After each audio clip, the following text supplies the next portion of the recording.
Good morning and नमस्कार दोस्तों, स्वागत है आप सभी का आपके अपने YouTube channel GK search engine पर।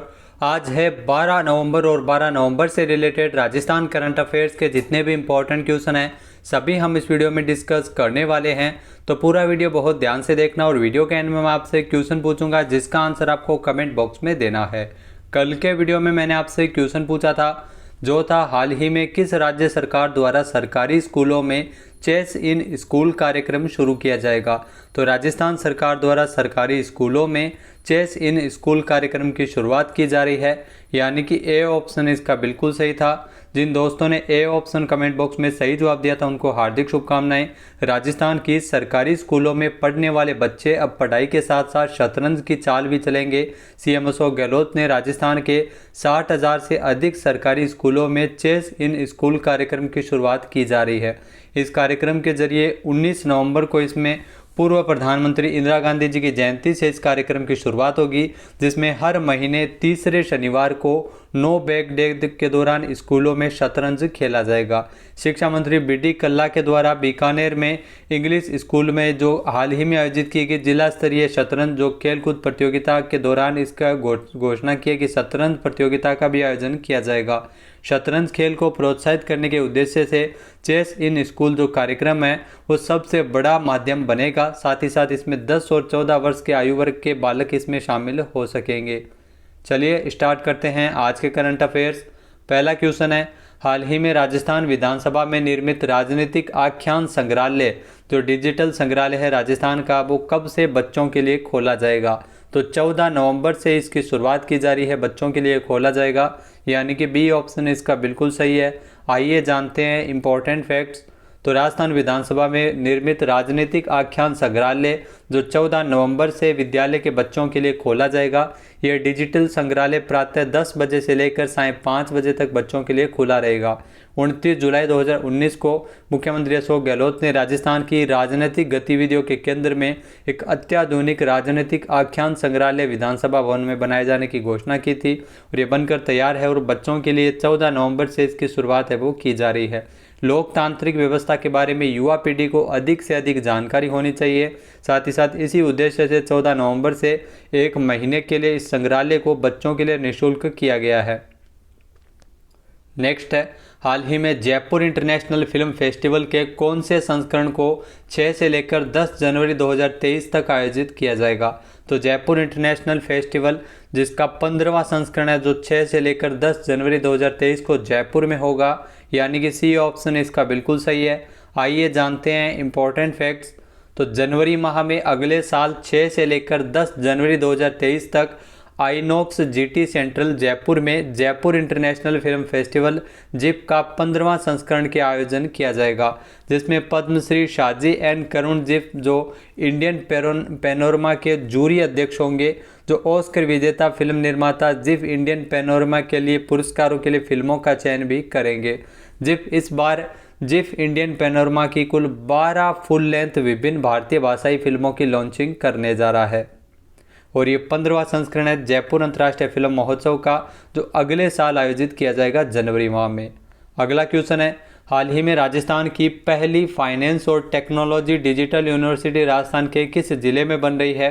तो ये राजस्थान की पहली फाइनेंस और टेक्नोलॉजी जो डिजिटल यूनिवर्सिटी है फिनटेक डिजिटल यूनिवर्सिटी जोधपुर में बन रही है, यानी कि ए ऑप्शन इसका बिल्कुल सही है। इसमें 2 ट्विन टावर बनाए जाएंगे, 16 मंजिला और दूसरा 12 मंजिल का होगा और इसमें फाइनेंस के 4 स्कूल इसमें संचालित किए जाएंगे। आइए जानते हैं इंपॉर्टेंट फैक्ट्स। तो राजस्थान की पहली फाइनेंस और टेक्नोलॉजी जो डिजिटल यूनिवर्सिटी है वो जोधपुर में बनेगी। इसमें 31 कोर्स है वो आयोजित करवाए जाएंगे, जिसमें हर साल 4000 स्टूडेंट्स को इसमें एडमिशन मिल सकेगा। तो फाइनेंस के भी कोर्स इसमें शामिल होंगे। 600 करोड़ रुपए की लागत से यूनिवर्सिटी की बिल्डिंग 1 साल में बनकर तैयार हो जाएगी। जोधपुर में बनने वाली ये फिनटेक डिजिटल यूनिवर्सिटी है, इसका नाम राजीव गांधी जी के नाम पर रखा जाएगा। नेक्स्ट है, हाल ही में राजस्थान में चौथी राष्ट्रीय लोक अदालत का आयोजन कब किया जाएगा। तो राजस्थान में चतुर्थ राष्ट्रीय लोक अदालत है वो 12 नवंबर 2022 को आयोजित होगी, यानी कि बी ऑप्शन इसका बिल्कुल सही है। आइए जानते हैं इंपॉर्टेंट फैक्ट्स। तो राष्ट्रीय विधिक सेवा प्राधिकरण नई दिल्ली के संयुक्त तत्वावधान में और राजस्थान राज्य विधिक सेवा प्राधिकरण के निर्देशानुसार साल 2022 की ये चौथी राष्ट्रीय लोक अदालत है। इसका आयोजन 12 नवंबर को किया जाएगा। वर्ष 2022 की ये चौथी राष्ट्रीय लोक अदालत जो राजस्थान हाईकोर्ट के नए भवन में विधिवत रूप से इसका शुभारंभ होगा। इसमें अधिक से अधिक जो मामलों है जो प्रकरणों को जारी किए जाएंगे और साथ ही साथ राजीनामे के जरिए प्रकरणों का निस्तारण इसमें किया जाएगा। नेक्स्ट है, राजस्थान में 20 सूत्री कार्यक्रम के आयोजन, क्रियान्वयन और समन्वय के लिए गठित राज्य स्तरीय समिति के अध्यक्ष कौन है? तो ये ध्यान रखना, 20 का यानी 20 सूत्री कार्यक्रम के आयोजन, क्रियान्वयन और समन्वय के लिए गठित की गई राज्य स्तरीय समिति के अध्यक्ष है सीएम अशोक गहलोत, यानी कि ए ऑप्शन इसका बिल्कुल सही है। आइए जानते हैं इंपॉर्टेंट फैक्ट्स। तो राज्य सरकार द्वारा जारी किए गए आदेश के अनुसार 20 सूत्री कार्यक्रम बीसूका के क्रियान्वयन समन्वय के लिए राज्य स्तरीय समिति का गठन किया गया था और इसमें 14 अक्टूबर को यह स्वीकृति प्रदान हुई थी। इस समिति के वर्तमान में अध्यक्ष है सीएम अशोक गहलोत और उपाध्यक्ष है डॉक्टर चंद्रभान, जो इसके उपाध्यक्ष है बीसूका के 20 सूत्री कार्यक्रम के उपाध्यक्ष है। आपको बता दें कि इसका जो मुख्य कार्य होगा समिति का, जो राज्य स्तर पर प्रत्येक सूत्र के लिए निर्धारित वार्षिक लक्ष्य और उन लक्ष्यों को प्राप्त करने के लिए कार्यक्रम, प्रक्रियाओं और दिशा निर्देशों संबंधित विषयों पर यह विचार विमर्श करेगी। ये समिति और विभिन्न सूत्रों के अंतर्गत हुई उपलब्धियों की समय समय पर समीक्षा भी करेगी। इसकी बैठक है वो वर्ष में कम से कम 2 बार इसका बैठक है वो आयोजित किया जाएगा। तो वर्ष में 2 बार ये बैठक है वो आयोजित होगी।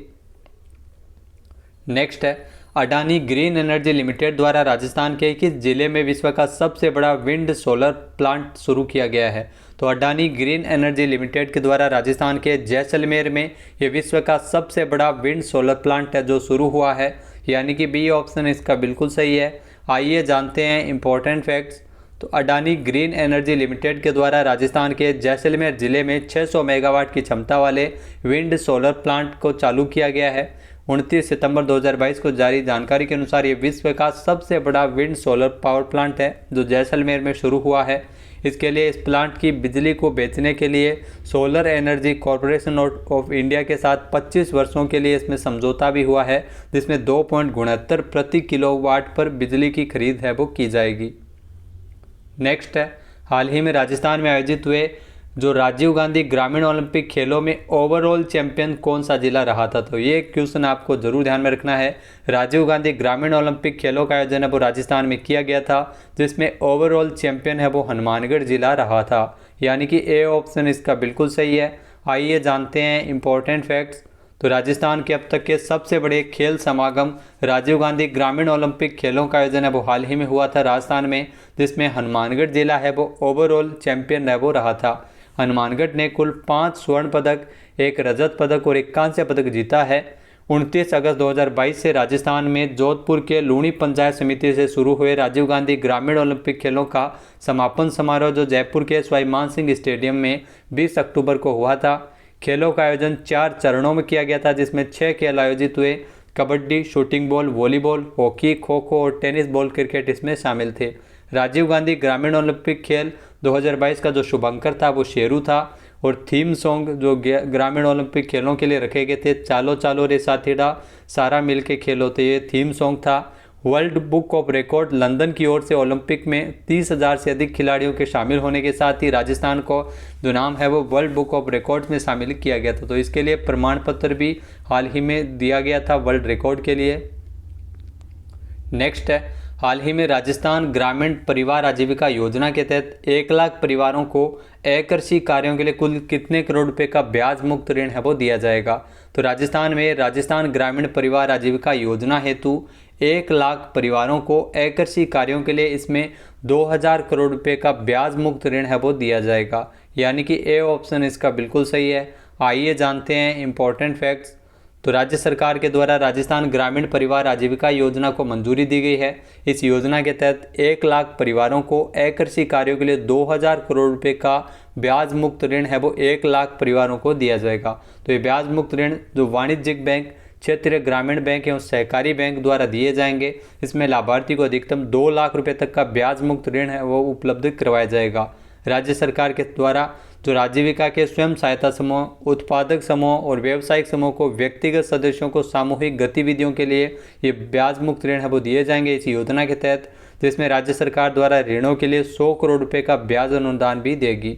इसमें लाभार्थी जो राज्य सरकार की योजना अकृषि कार्यों के लिए जो हस्तशिल्प, लघु उद्योग, कताई, बुनाई, रंगाई, छपाई आदि गतिविधियों में आजीविका पर निर्भर रहने वाले परिवारों की बेहतरी के लिए ये योजना लागू हुई है।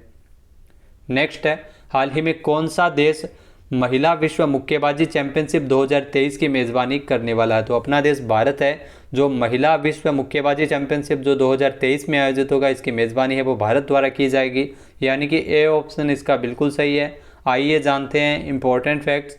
तो भारत को साल 2023 के लिए IBA यानी महिला विश्व मुक्केबाजी चैंपियनशिप के लिए मेज़बान देश के रूप में नामित किया गया है भारत को।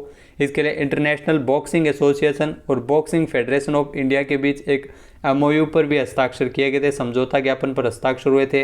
इस आयोजन में लगभग कुल पुरस्कार 19.50 करोड़ रुपए का होगा और इसके लिए स्वर्ण पदक विजेताओं को लगभग 81 लाख रुपए की पुरस्कार राशि है वो दी जाएगी।